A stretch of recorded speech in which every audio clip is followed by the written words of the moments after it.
Buenos días para todos, nosotros somos Daniela Bastos y Paola Rivera y el día de hoy vamos a hablar del área geográfica del sudeste asiático. Para comenzar queremos plantear una tesis y es que las guerrillas en Filipinas de corte musulmán han reconfigurado la geopolítica del sudeste asiático teniendo en cuenta que han aumentado sus nexos con grupos terroristas de alta envergadura que son considerados como una amenaza para la paz y la seguridad internacionales, como es el caso de Al Qaeda y del Daesh. Queremos basar nuestra posición en tres argumentos. En primer lugar, queremos decir que Filipinas actualmente enfrenta una guerra de cuarta generación. Si vemos desde los años 60, se empiezan a gestar los grupos guerrilleros en Filipinas. El primer grupo guerrillero de corte musulmán que se crea es el Frente Moro de Liberación Nacional, el cual va a comenzar a negociar con el gobierno y en consecuencia pues se van a crear o pues van a escindir otros grupos de corte radical y violento, que son los que pues actualmente contamos con aproximadamente 12 grupos musulmanes guerrilleros en Filipinas. Como observamos, pues efectivamente en términos de LIN, Filipinas puede ser visto como que está en una lucha de cuarta generación. Tenemos al gobierno luchando con grupos que no son estatales y que sus motas religiosos, su bandera es el Islam. En segundo lugar, una lucha de carácter étnico-racial porque ellos buscan reivindicar las tierras de sus antepasados y adicional a eso también luchar contra el grado de marginalización que vive el pueblo moro al sur de Filipinas. En tercer lugar, una lucha ideológico-política. Su principal objetivo siempre ha sido la creación de un Estado moro independiente, aunque este objetivo ha pasado a un segundo plano y ahora se dedican más a temas de extorsión, secuestros, etc.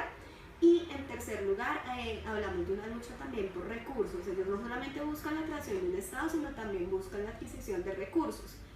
Y justamente por eso se han financiado de estos actos delictivos que ya mencioné, y pues también la financiación que reciben por parte de grupos terroristas como Al Qaeda y el Daesh. Bueno, en un segundo momento, efectivamente consideramos que Filipinas se encuentra en una geopolítica terrorista. Existen tres grupos netamente radicales del Islam, como el Raya Solaiman, el Yema Islamiyah y Abu Sayyaf. Estos tres grupos se encuentran dentro de las listas de terroristas internacionales por parte de Estados Unidos y la Unión Europea, y se ha encontrado nexos confirmados de que han tenido relación con Al Qaeda y netamente o directamente con Osama Bin Laden, ya sea para entrenamiento, financiación, cobijo, como fue la protección a los atacantes del 11 de septiembre en Estados Unidos. Esto por una parte. Y por otro lado, hablamos entonces de que el sur de Filipinas, Mindanao, se ha conformado como una plataforma asiática para estos grupos terroristas, lo cual entra a Filipinas dentro de la geopolítica terrorista, en donde existen las rutas comerciales, evidentemente. Hay apoyo entre los diferentes grupos y pues Oriente siempre ha existido, digamos, para justificar las luchas de Occidente, con lo cual es una problemática a nivel global. Bueno, ya en tercer lugar vemos que justamente ha incrementado los nexos entre los grupos terroristas y las guerrillas filipinas de corte musulmán, a lo cual ya pues podemos sumar dentro del siglo XXI.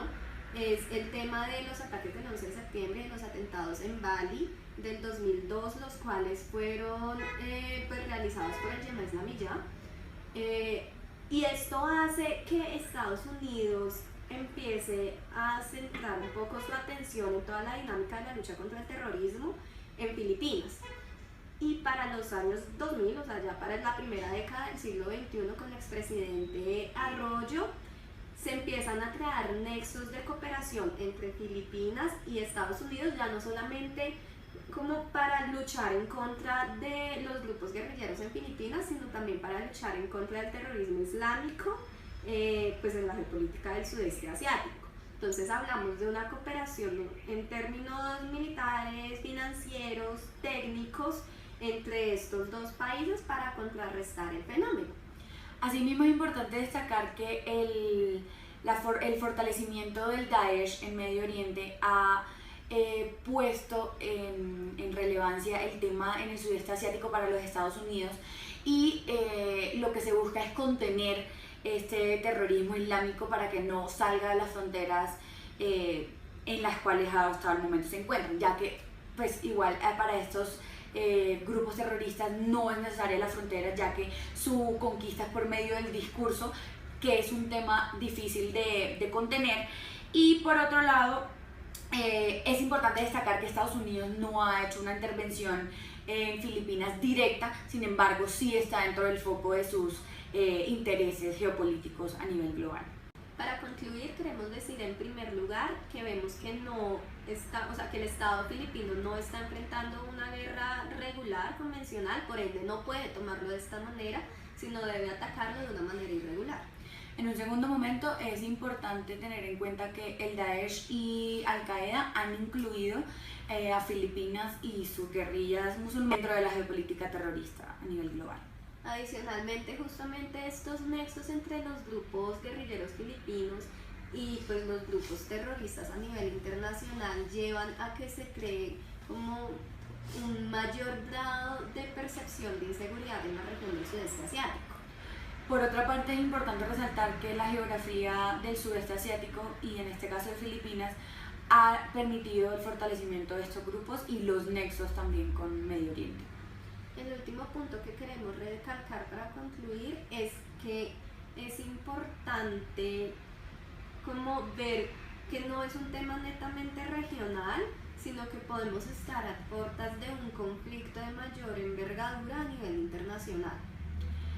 Ya pasando, digamos, a las recomendaciones sobre el tema, en un primer momento tenemos que tener en cuenta que es una guerra asimétrica y por ende debe tratarse de manera irregular. Adicionalmente, pues bueno, como ya mencioné, no es un tema netamente regional, debemos tomarlo como un tema de geopolítica a nivel internacional. En un tercer momento debe establecerse realmente cuáles han sido los nexos que tienen estas guerrillas con el Daesh para poder tomar acciones frente a esta problemática. Bueno, otro punto que también nos parece importante es que se debe analizar la contraparte. Debemos entender cuáles son sus objetivos, cuáles son sus modos de operación, cuáles son sus luchas de guerra, pues para poder combatirlos. Es necesario buscarle soluciones mínimas a problemas de base como la corrupción, la pobreza, estados fallidos, para evitar que esto sea un medio de fortalecimiento o propagación de los grupos. También debemos encontrar como la manera para reducir justamente esos nexos entre grupos terroristas de alta envergadura y grupos armados guerrilleros, no solamente en Filipinas, sino en otras regiones, como es el caso de África. Y finalmente es importante establecer cuáles son los intereses reales de los Estados Unidos con el fin de predecir acciones futuras. Muchas gracias.